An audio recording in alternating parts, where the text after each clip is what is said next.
Set number 9 পর্যন্ত complete করেছি। আজকে আমরা সেট নাম্বার 10, 11 এবং 12 অর্থাৎ 10, 11, 12 এই তিনটে সেট করব। টোটাল আমাদের এখানে সেট রয়েছে 25টা। এই 25টা সেট আমরা কমপ্লিট করব আস্তে আস্তে, ঠিক আছে? তো দেখো সেট নাম্বার 10, সেট নাম্বার 10 এ কি বলেছে? এক নম্বর দেখো, write the correct alternatives to feel in the blanks, অর্থাৎ ওই ব্র্যাকেটের মধ্যে যে ভার্ব ফর্ম রয়েছে সেগুলি পূরণ করতে হবে, ঠিক আছে? তো দেখো charity dash at home, charity মানে দান, তাহলে কি দান ঘরে শুরু হয়, বিগিন আছে। ইট ইজ হোম, এটাই হচ্ছে সেই বাড়ি, হোয়ার যেখানে চিলড্রেন কি করে, শেখে। The basic of charity in life and children always try to কি করার চেষ্টা করে, ইমিডিয়েট করার চেষ্টা করে এল্ডার্স, বড়দের। তাহলে এটা দেখো একটা চিরসত্য ঘটনা বলছে। আর তাছাড়াও এখানে আমরা ইজ পাচ্ছি, তাহলে প্রেজেন্ট টেন্স। এবার একটা জিনিস মাথায় রাখো, এই ডাইরেক্ট সাবজেক্টের পরে কখনো V4 বসবে না। এবার প্রশ্ন হচ্ছে বিগিন বসবে না বিগিনস বসবে? যদি এটা থার্ড পার্সন সিঙ্গুলার নাম্বার হয়, থার্ড পার্সন হয়, charity third person, I we you ছাড়া বাকি সব third person, charity third person. এবার চ্যারিটি কে একের বেশি বোঝানো যায়? এটা অ্যাবস্ট্রাক্ট নাউন, সবসময় সিঙ্গুলার, সবসময় সিঙ্গুলার। তাহলে সাবজেক্ট যদি সিঙ্গুলার হয় তাহলে ভার্ব V1 এর সঙ্গে এস যোগ হয়, তাহলে বিগিনসটা হবে, এখানে হবে বিগিনস। বোঝা গেল? এইভাবে আমাদের এলিমিনেট করতে হবে। তাহলে charity begins at home, it is home এটা হলো বাড়ি, হোয়ার চিলড্রেন কি করে, বাচ্চারা। তাহলে এটা কিন্তু সিঙ্গুলার নাম্বার নয়, দেখো বাচ্চারা, তাহলে এটা কি প্লুরাল নাম্বার, প্লুরাল নাম্বার। বাচ্চারা লার্ন করে, শেখে। আমরা লার্নিং করতেই পারবো না কারণ V4 তো ডাইরেক্ট বসবে না, আর তাহলে লার্নসও করতে পারবো না কারণ এটা প্লুরাল নাম্বার। তাহলে এক্ষেত্রে আমাদের করতে হবে লার্ন। ভার্বের ক্ষেত্রে উল্টো হয়, অর্থাৎ আমরা সাধারণত কি করি, এস যোগ করে সিঙ্গুলার থেকে প্লুরাল করি ম্যাক্সিমাম ক্ষেত্রে। আর আমরা ভার্বের ক্ষেত্রে প্লুরাল হচ্ছে এস যোগ না হওয়াটা, আর এস যোগ হলে সিঙ্গুলার হয়ে যাবে, ঠিক আছে? তারপরে দেখো the basic of the charity in life, জীবনের যে দানের যে বেসিক জিনিস সেটা শেখে। Our children always try to, কি করার চেষ্টা করে, সবসময় টু এর পরে ভার্বের 1 নম্বর ফর্ম বসবে। তাহলে এটা 3 নম্বর বা 2 নম্বর বসবে না, 4 নম্বর বসবে না, তাহলে ইমিটেট বসবে। এইটা আমাদের সঠিক অ্যান্সার, ইমিটেট, অর্থাৎ অনুকরণ করার চেষ্টা করে দ্য এল্ডার্স, বাচ্চা বড়দের আর কি। চলে আসো question number B, fill in the blanks with appropriate article preposition. পুরোটা একবার পড়ে নাও। A cowboy used tend cow near a forest, share fun he would shout wood. তা খুব সহজ। A cowboy use to, use to এই কথাটির মানে কি? অতীতের অভ্যাস বোঝাতে, অর্থাৎ একটা রাখাল সে ইউজ টু টেন্ড, টেন্ড করতো মানে কি, টেন্ড মানে সে সবসময় ভান করতো বা চড়াতো আর কি। Used to tend the cows, গরুদের চড়াতো, দা কাউস গরুদের চড়াতো, নিয়ার এ ফরেস্ট বনের কাছে। শিয়ার করা মানে হচ্ছে, শিয়ার ফান মানে মজা করা, তাহলে মজা করার জন্য, তাহলে যদি হতো ফর তাহলে শিয়ারিং হতো, তাহলে শিয়ার V1 আছে, একটু আগে বললাম V1 এর আগে টু বসে, তাহলে টু শিয়ার ফান মজা করতে, হি উড সাউট উড উড, ঠিক আছে? চলে আসো কোশ্চেন নাম্বার সি। দেখো do as directed, the woman will give evident in the court, মেয়েটি কোর্টে কি দিবে, এভিডেন্ট বা তোমার প্রমাণ দেবে। এভরিথিং ডিপেন্ডস অন ডিং, সবকিছু এটার উপর নির্ভর করে। Join into a single sentence, দেখো সবকিছু নির্ভর করবে কিভাবে মেয়েটি কোর্টে এভিডেন্স দেবে, তাই তো এভাবে লিখবো। তাহলে আমাদের অ্যান্সার কি হবে? আমাদের অ্যান্সার হবে, দেখো সেকেন্ড সেন্টেন্সটা আগে লিখবো যে everything depends on, everything depends on. এবার ইট মানে এটার উপরে কিন্তু, হ্যাঁ এটার আগে যোগ করে দাও হাউ, কেমন করে, কিভাবে, হাউ। এবার এই লাইনটা লিখে দাও, the woman will give evidence, the woman will give evidence in the court, নিচে লিখছি ইন দ্য কোর্ট। এইটা হচ্ছে তোমার নাউন ক্লজ। কারণটা কি? এভরিথিং ডিপেন্ডস কিসের উপর নির্ভর করে, কোন জিনিসের উপরে, how the woman will give the evidence in the court. এটা হচ্ছে নাউন ক্লজ, তাই এটা হচ্ছে কমপ্লেক্স সেন্টেন্স, ঠিক আছে? আমাদের সিঙ্গেল একটা সেন্টেন্সে জয়েন করতে বলছে, আমরা কমপ্লেক্স সেন্টেন্সে জয়েন করলাম। আমরা চলে আসবো 2 নম্বর প্রশ্নে। The boys said hurray we defeated them, আমরা তাদের পরাজিত করেছি। তাহলে এটা হচ্ছে ইনডাইরেক্ট স্পিচে করতে হবে, মানে ন্যারেশন চেঞ্জ। আমরা কি করবো 2 নম্বর, দেখো দ্য বয়েজ সেড, এই সেড কি হবে? আমরা জানি এই সেন্টেন্সটা হলো তোমার এক্সক্লামেটরি সেন্টেন্স, তাই না? এক্সক্লামেটরি সেন্টেন্স কেন? কারণ এই হুররে আছে। তাহলে boys exclaimed in joy, exclaimed in joy, আনন্দের সঙ্গে বললো। এবার দ্যাট হুররে লেখার দরকার নাই আমাদের, কি লিখবো? উই মানে তারা, দে। এবার কি আছে? ডিফিটেড, V2 আছে। সাবজেক্ট প্লাস V2 থাকলে আমরা কি করি? Subject plus had plus V3 করি, তাই না? তাহলে আমরা কি বসাবো এখানে? They had. এবার ডিফিটেড 2 নম্বর ফর্ম, ডিফিটেড 3 নম্বর ফর্ম। ডিফিটেড দেম আছে, দেম হবে, কোনো পরিবর্তন হবে। বোঝা গেল? এটা হয়ে গেল ন্যারেশন চেঞ্জ। এরপর আমরা চলে আসবো 4 নম্বর। Are you writing a story, তুমি কি একটি গল্প লিখছো? Change the voice. দেখো 8টা আগে আছে, মনে করো 8টা পরে আছে, তাহলে কি হতো? You are writing a story, তাহলে স্টোরি ওয়াজ হতো, তাহলে এটা হবে ওয়াজ এ স্টোরি। 3 নম্বর হবে ওয়াজ এ স্টোরি। যদি এটা হতো, দেখো ভালো করে বোঝায়, এটা ধরো এটা হচ্ছে 1 নম্বর, এটা 2 নম্বর, অর্থাৎ you are writing a story, তাহলে কি লিখতাম? তাহলে লিখতাম যে এ স্টোরি, তাহলে আমরা লিখতাম এ স্টোরি, তাই তো? এবার এখানে কি হতো? আর আছে, তাহলে ইজ হবে, সরি স্টোরি ইজ। এবার কি হবে? রাইটিং এর আইএনজি, স্টোরি ইজ বিইং, আইএনজির জন্য বিইং। তারপরে রাইটের 3 নম্বর রিটেন। তারপরে কি হবে? By you. এবার দেখো যেহেতু এখানে 8টা আগে আছে, ইয়েস নো কোশ্চেন, তাই এক্ষেত্রে আমরা ইজটাকে আগে নিয়ে আসবো, অর্থাৎ কি হবে? Is a story being written by you. তাহলে আমরা কি লিখবো? দেখো আমরা লিখবো অ্যাকচুয়ালি এটার উত্তর অ্যাকচুয়ালি হবে ইজ আগে আসবে, তারপরে a story, is a story being written by you, being written by you. এইখানে জিজ্ঞাসা হবে, এখানে নয়, ঠিক আছে? তাহলে এটা হয়ে গেল আমাদের অ্যান্সার ভয়েস চেঞ্জ। এবার আমরা চলে আসবো কোশ্চেন নাম্বার ডি, অর্থাৎ আমরা এটা আসবো সেই ফ্রেজাল ভার্ব, অর্থাৎ গ্রুপ ভার্বে। কি আছে? হাইড ইট, এটা লুকিয়ে রাখো ফ্রম চিলড্রেন, বাচ্চাদের কাছ থেকে। তো লুকিয়ে রাখা ইংরেজি কি? লুকিয়ে রাখা ইংরেজি কি বলো? হোল্ড ব্যাক করা, হোল্ড ব্যাক। তাহলে হাইড V1, তাহলে আমরা হোল্ড ব্যাকই লিখবো এখানে। এই ব্র্যাকেটের মধ্যে আমরা লিখবো হোল্ড ব্যাক, এর মানে কি? লুকিয়ে রাখা, লুকিয়ে রাখা, ঠিক আছে? Hold back. দেখো যে গ্রুপ ভার্বগুলো এখানে করানো হচ্ছে, এগুলো করলেই কিন্তু তোমাদের পরীক্ষায় কমন আসবে। দেখো my father reads the Telegraph daily, reads মানে পড়ে, পড়া ইংরেজি হলো গো থ্রু, তাহলে রিডস আছে কিন্তু, তাহলে গোজ থ্রু হবে, এটা হবে গোজ থ্রু, ঠিক আছে? গো থ্রু মানে কি করা? পড়া, কোনো কিছু বই পড়া, হ্যাঁ, সেটা আমরা বলি গো থ্রু করা। দ্য হেডমাস্টার রিজেক্টেড মানে বাতিল করে দিয়েছিল হার প্রপোজাল, তার প্রস্তাব। বাতিল করা ইংরেজি কি? টার্ন ডাউন, সরি এটা টার্ন ডাউন। তাই দেখো টার্ন ডাউন হয়ে যাবে টার্নড ডাউন, রিজেক্টেড আছে, তাহলে হয়ে যাবে টার্নড ডাউন, টার্নড ডাউন। এর অর্থ কি? বাতিল করা, বাতিল করা, ঠিক আছে? বুঝতে পেরেছো? তাহলে এই হয়ে গেল আমাদের সেট নাম্বার 10। আমরা এবার আসবো সেট নাম্বার 11। দেখো সেট নাম্বার 11টা আমরা ভালো করে পড়বো। তাহলে প্রথমটাই কি রয়েছে? দেখো কারেক্ট অল্টারনেটিভস, সেই verb form. South point school on Monday, তাহলে এটা ডেট উল্লেখ করে দিয়েছে অন মন্ডে, তাহলে হয় প্রেজেন্ট নয় ফিউচার হবে। দেখো এ নোটিস টু পেরেন্টস, ছাত্র মানে পেরেন্টদেরকে নোটিস কি করবে? প্রোভাইড। দেখো কিন্তু উইল তো নয় এখানে, তাহলে প্রোভাইড করে হবে না, করেছিল হবে। কারণটা কি? কারণটা হচ্ছে হয় এটা সোমবার, তাহলে আজকে বলছে না, টুডে বলছে না, তাহলে হয় প্রেজেন্টে হতে পারে যে সোমবার করবে, অথবা করেছিল। এখানে করবে অপশনই নাই, হ্যাঁ, তাহলে করেছিল মানে পাস্ট টেন্স, তাহলে ইস্যুড হবে। বুঝতে পেরেছো? তাহলে এখানে ইস্যুড হবে।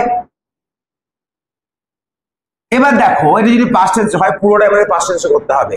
এবার টু প্যারেন্টস, এবার ড্যাশ দেম, তাদেরকে উপদেশ দিয়ে, এবার দেখো নন ফাইনাইট ভার্ব বসবে, তাদেরকে উপদেশ দিয়ে, তাহলে এখানে অ্যাডভাইসিং হবে, ঠিক আছে, এখানে হবে অ্যাডভাইসিং, মানে তাদেরকে উপদেশ দিয়ে, হ্যাঁ, টু সেন্ড, ভার্ব আগে টু যোগ করা হয়, টু সেন্ড, অশোক এখানে আছে দেখো, টু সেন্ড এইটা বসবে, টু সেন্ড পাঠানোর জন্য, দেয়ার চিলড্রেন তাদের বাচ্চাদের, টু স্কুল স্কুলে, ইন ফুল স্লিভ শার্ট পুরো শার্ট পরে, অ্যান্ড ওই যে কলারযুক্ত শার্ট পরে, and skirt with shocking A preventive measures against COVID-19 এর জন্য।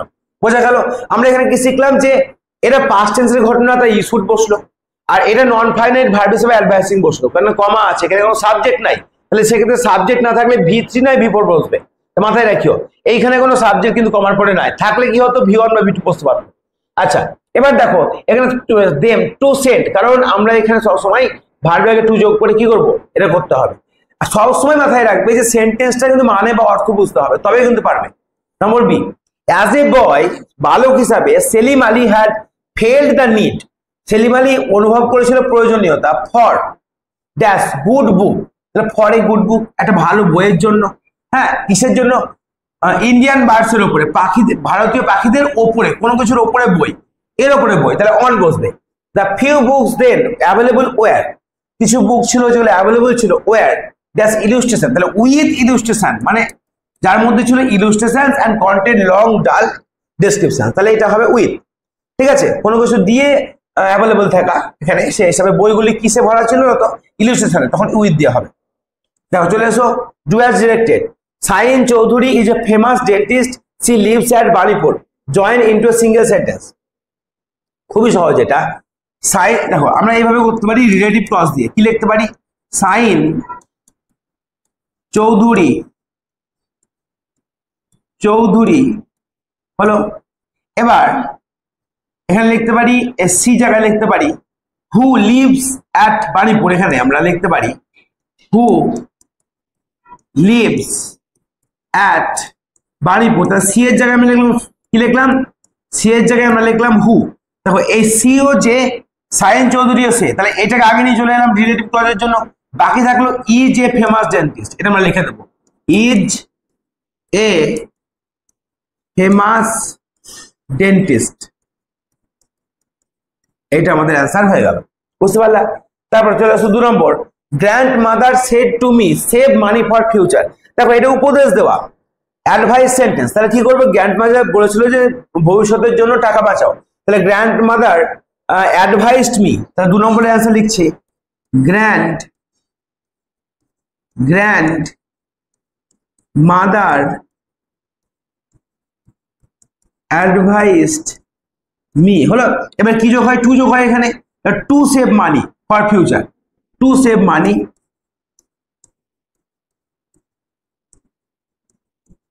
ফর ফিউচার,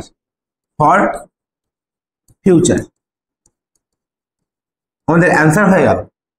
এবার 3 নম্বরে আসো, at last the thief was express the truth, অবশেষে চোরেরা তাদের সত্য স্বীকার করেছিল বা বলেছিল, চেঞ্জ দ্য ভয়েস, কি হবে বলো, খুবই সহজ, মিটিয়ে দিচ্ছি আমি, দেখো ভয়েস কি হবে 3 নম্বরেরটা, অ্যাট লাস্ট তুমি ছেড়ে দাও, তুমি অ্যাট লাস্টটাকে অ্যাট লাস্টে প্রথমে বসাতে পারো, অ্যাট লাস্ট প্রথমে বসিয়ে দিলা, বা লাস্টে বসাতে পারো, হয়ে গেল, কমা দাও, the thief has express the truth, the truth আগে আসবে, দ্য ট্রুথ, এবার হ্যাজ হ্যাভ থাকলে হ্যাজ হ্যাভ নিয়ে বিন বসবে, বিন, এবার এই হ্যাজের পরে যেটা বসেছে সবসময় V3, তাহলে এখানে V3টাই বসে যাবে, কোনো পরিবর্তন হবে না, expressed has been expressed by the thief,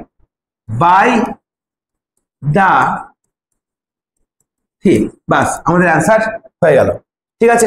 এবার আমরা চলে আসবো কোশ্চেন নাম্বার ডি, দেখো কোশ্চেন নাম্বার ডি তে কি বলেছে, choose the correct phrasal verb, তাহলে Nabin is trying to find a job, মানে জব খুঁজছে, তাহলে জব খোঁজা ইংরেজি কি, লুক ফর মানে খোঁজা, তাহলে টু ফাইন্ড হয়ে যাবে, টু ট্রাইং, লুকিং, এখানে দেখো ভালো করে লক্ষ্য করো, টু ফাইন্ড আছে, টু লুক ফর করতে পারো, কোনো অসুবিধা নেই, অথবা করতে পারো লুকিং ফর, যেটা করবে সেটাই হবে, লুকিং ফর করলে কোনো টু লেখার দরকার নেই, তাহলে লুক ফর করতে পারো, যদি করো তাহলে এখানে টু লুক ফর করতে হবে, আর না হলে করতে হবে looking for a job, looking for, অর্থাৎ হয় জিরান করতে পারো, ঠিক আছে, আর না হলে তোমরা ভার্বের আগে টু যোগ করে ইনফিনিটিভ করতে পারো, to look for a job. ঠিক আছে, মানে হচ্ছে খোঁজা, কোনো কিছু খোঁজাকে আমরা বলি লুক ফর করা।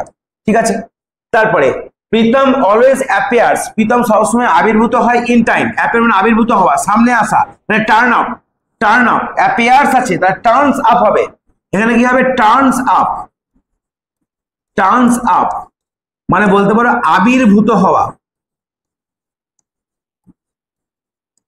মানে সামনে আসা বলতে পারো। হ্যাঁ, 3 নম্বর দেখো, রোহান স্টার্টেড ফর মুম্বাই, মানে যাত্রা শুরু করলো মুম্বাইয়ের জন্য, যাত্রা শুরু করা ইংরেজি কিন্তু সেট আউট, আর অন্য কিছু শুরু করা হচ্ছে সেট ইন, পড়াশোনা শুরু করা তারা সেট ইন। হ্যাঁ, তারপরে ধরো বললাম ধরো লেখা পড়া, তারপরে ধরো বললাম খেলাধুলা শুরু করা সেট ইন, কিন্তু সেট আউট কখন, যখন স্টার্টেড জার্নি শুরু করা, এখানে সেট আউট হবে। কিন্তু সেটের 3 নম্বর 2 নম্বর সেট 3 নম্বর সেট, স্টার্টেড থাকলে ওখানে সেট আউটই বসবে, সেটের 2 নম্বরও কিন্তু সেট, কিন্তু এই যে সেট আউটটা বসলো এটা কিন্তু 2 নম্বর ফর্ম, মানে হলো কোনো যাত্রা শুরু করা, কোথাও যাওয়া, যাত্রা শুরু করা, কোথাও যেতে শুরু করা বলতে পারো।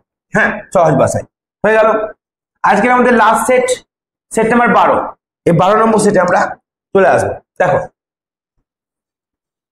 মিসেস কারেক্ট অল্টারনেটিভ দিয়ে পূরণ করতে হবে। দেখো, Mrs Sen Sharma dash living in Kolkata since her birth, তার জন্ম থেকে বাস করছে, তাহলে সময়ের উল্লেখ থাকলে আমরা প্রেজেন্ট টেন্সে has been, have been, past টেন্সে হ্যাড বিন, তাহলে এখানে কি আছে, এখানে ওয়াজ তো হবে না, ইজ তো হবে না, এখানে হবে হ্যাজ বিন, এখানে হবে হ্যাজ বিন লিভিং। ঠিক আছে, তারপরে দেখো, when we reach the station, যখন আমরা স্টেশন পৌঁছালাম তখন ট্রেনটি আগেই ছেড়ে গেছিল, মানে স্টেশন পৌঁছাবার আগে কিন্তু ট্রেন ছেড়ে গেছে, তা সেক্ষেত্রে কি হয়, সাবজেক্ট প্লাস হ্যাড প্লাস ভি3, এটা সাবজেক্ট প্লাস হ্যাড প্লাস ভি3, তাহলে এখানে হবে হ্যাড লেফট, মানে দুটো কাজের মধ্যে যে কাজটা আগে হবে, দুটো কাজ হবে, যে কাজটা আগে হবে সেটা সাবজেক্ট প্লাস হ্যাড প্লাস ভি3, আর যেটা পরে হবে সেটা সাবজেক্ট প্লাস ভি2, যেমন এখানে দেখো সাবজেক্ট প্লাস ভি2 বসেছে, উই রিচড।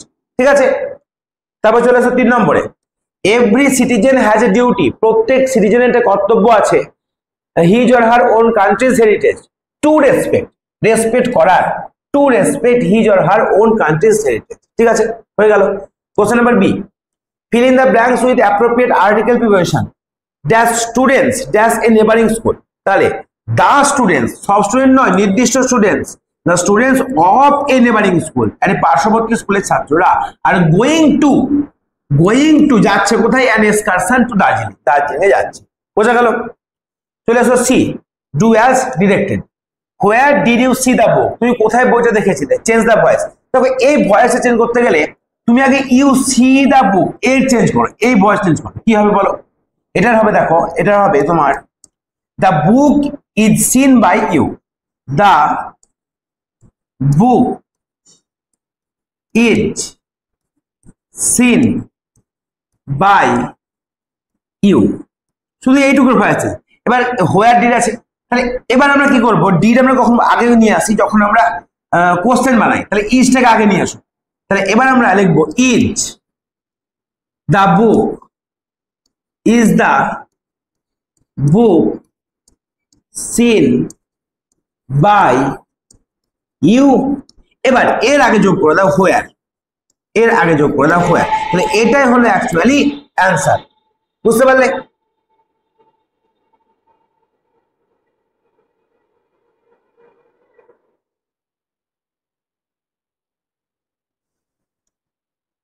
দু নম্বর দেখো, ইট ওয়াজ রেনিং, বৃষ্টি পড়ছিল, the children could not go out to play, বাচ্চারা খেলতে যেতে পারছিল না, তা যেহেতু বৃষ্টি পড়ছিল, অ্যাজ, এখানে শুধু যোগ করে দাও অ্যাজ, কি যোগ করবে, এখানে যোগ করো অ্যাজ, দেখো অ্যাজ,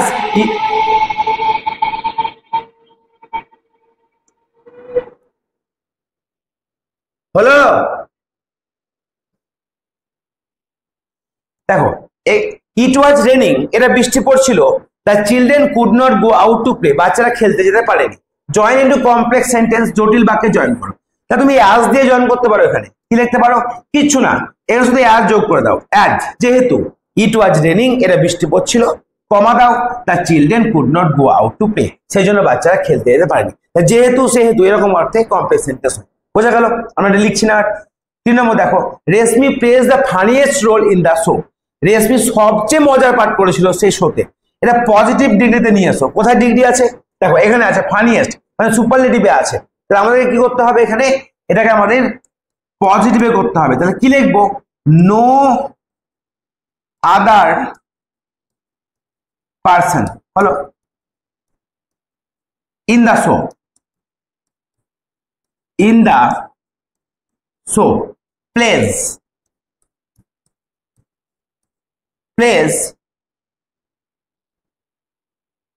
the funniest, তাহলে plays the role as funny as, এবার কি আছে, রেশমি। তাহলে কি হলো, no other person in the show, শোর কেউই নয়, প্লেজ দ্য রোল প্লে করেছিল অ্যাজ ফানি অ্যাজ রেশমির মতন, মানে মজার। বোঝা গেল। এবার আমরা চলে আসবো আমাদের last D option, phrasal verb. দেখো স্টার্টেড, শুরু হওয়া, তোমরা জানো কি বলো, সেট আউট। দেখো winter has started early in this ইয়ার, তাহলে শীতকাল শুরু হয়েছে, এটা কোনো যাত্রা শুরু নয়, তাহলে সেট ইন হবে। কিন্তু স্টার্টেড, তাহলে সেট তিনটাই একই, তাহলে সেট ইনই বসবে এখানে, সেট ইন, কারণ 2 নম্বরও সেট ইন। ঠিক আছে। ট্রাই টু রেডিউস মানে কমাও, তাহলে সেট ইন মানে কি বললাম, সেট ইন মানে কোনো কিছু শুরু করা, এখানে যাত্রা শুরু করা নয়, কোনো কিছু শুরু করা। ঠিক আছে। আচ্ছা, রেডিউস মানে কমানো, try to reduce wasting time, সময় নষ্ট কমাও। তাহলে কমানো ইংরেজি কি বলো, কাট ডাউন। তাহলে এখানে কাট ডাউন বসবে, কাট ডাউন মানে কমানো, কোনো কিছু কমানোকে আমরা বলি কাট ডাউন, মানে হচ্ছে কমানো। আচ্ছা, তারপরে লাস্ট দেখো, the president hosted our national, host মানে তোলা, ওপরে তোলা, পুট আপ মানে টাঙানো বা তোলা, পুট আপ মানে বলতে পারো কোনো কিছু টাঙানো, কোনো কিছু টাঙানো বা তোলা, সেটা হচ্ছে পুট আপ। তাহলে এই হয়ে গেল আজকে আমাদের 10, 11, 12 এই 3টে সেট। পরের দিন আমরা 13, 14, 15 এই 3টে সেট নিয়ে আসবো। টোটাল তোমাদের 25খানা সেট রয়েছে, 25খানা সেট আমরা একের পর এক কমপ্লিট করবো।